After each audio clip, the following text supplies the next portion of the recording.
बेटा बेटा हमें दूसरा उपाय मिल गया बेटा। कौन सा उपाय चाचा श्री?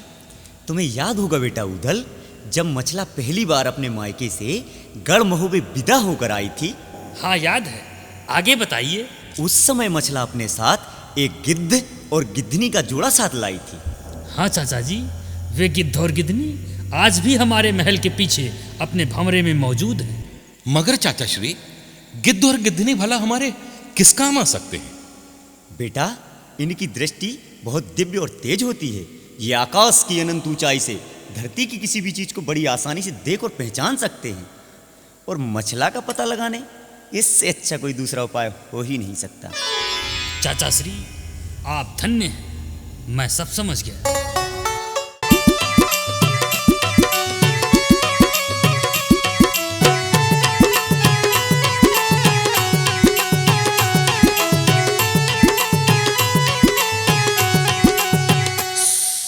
गिद्ध भाई, ओ गिद्ध भाई,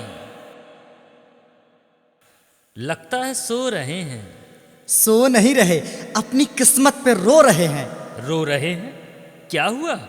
पूछते हो क्या हुआ? जब से हम गढ़महू में आए हैं, हमें भंवरे में बंद कर दिया गया। साले को न खाना मिला और न पीने को पानी। पूछते हो क्या हुआ? मिट्टी खा खा कर हमने दिन बिताए हैं और ओस का पानी चाट के रातें गुजारी हैं। पूछते हो क्या हुआ? आकाश में उड़ना तो दूर, पंख फड़फड़ाना भूल गए हैं। रोए नहीं तो और क्या करें? पूछते हो क्या हुआ? हे दूरदृष्टि के मालिक, हे दिव्य दृष्टि के स्वामी, किसी दुष्ट पापी ने हमारी मछला भाभी का हरण कर लिया। क्या? मछला का हरण कर लिया? किस उल्लू के पट्टे ने ऐसा किया? यदि यही पता चल गया होता तो उस उल्लू के पट्टे को पटक पटक के पाताल लोक न पहुंचा दिया होता। डायलॉग तो बढ़िया जोकते हो, पर ये बताओ हमें क्या करना है? करना क्या है गिद्ध बाबा?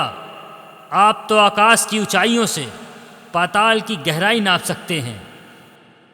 यदि आप मछला भाभी का पता लगा सकें तो बड़ी मेहरबानी होगी।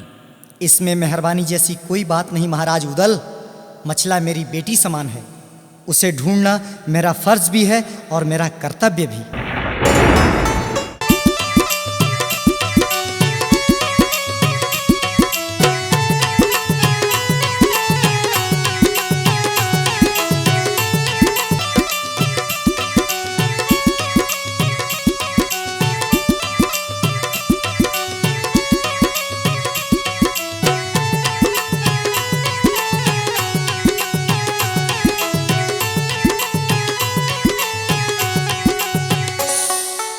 हे गिजनी, हमें दिन रात घूमते हुए 7 दिन हो गए, कहीं मछला का पता ना चला।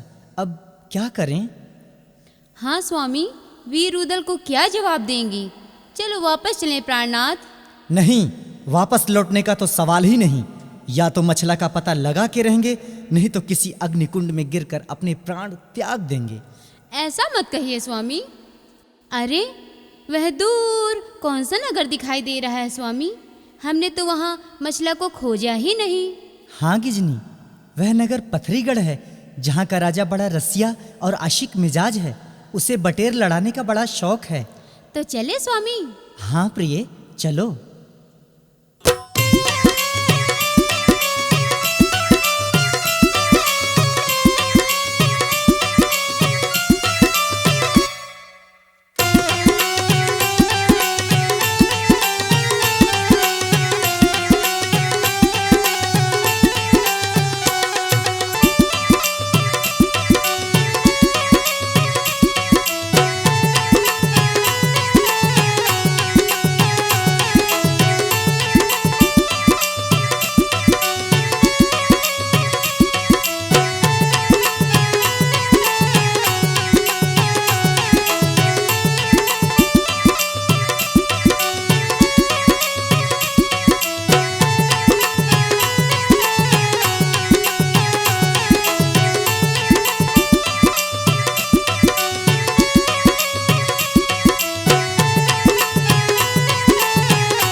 रानी मछला यहाँ पथरीगढ़ में, राजा के महल में, वो भी रसिया राजा के महल में?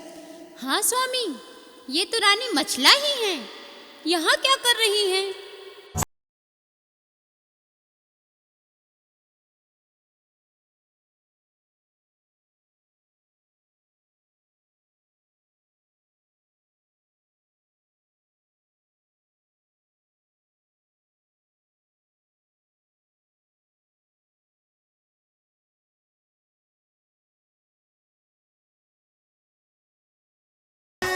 हाय राम, ये तो मेरे गिद्ध और गिद्धनी है।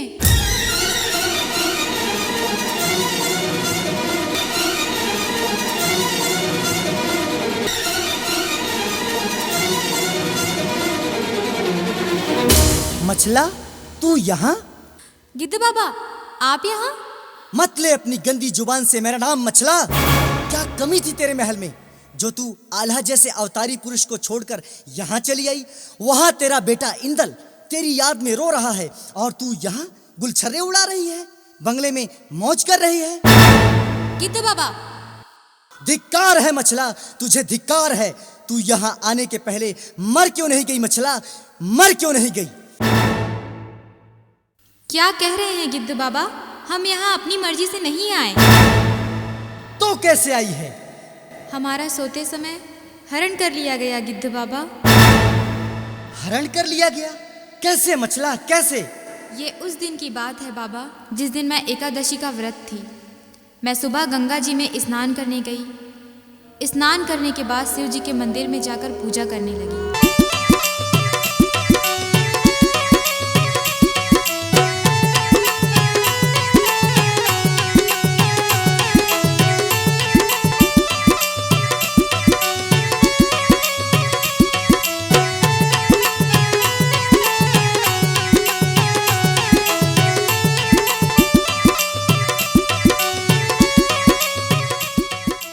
पूजा करने के बाद अपने महल आ गई। महल में आने के बाद मैंने अपनी तमाम दिव्य जादुई शक्तियाँ उतार कर एक डिब्बे में रख दिया। इसके बाद मैं निश्चिंत होकर सो गई और जब मैं उठी तो मैंने अपने आप को ज्वाला सिंह के बाग में पाया। अब बताइए बाबा, इसमें मेरी क्या गलती है? गलती तेरी नहीं बेटी, गलती मेरी है जो मैंने तुझे भला बुरा कह दिया। मुझे माफ़ करना बेटी, मुझे माफ़ करना। तू चिंता मत कर बेटी, कुछ ही दिनों बाद आल्हा और उदल अपनी सेना सहित आएंगे और तुम्हें अपने साथ वापस ले जाएंगे। और रहा सवाल इस उल्लू के पट्टे ज्वाला सिंह का, तो इसकी तो खैर नहीं। इसे अपनी बर्बादी का वो मंजर देखना पड़ेगा कि इसकी आंखें फटी की फटी रह जाएंगी।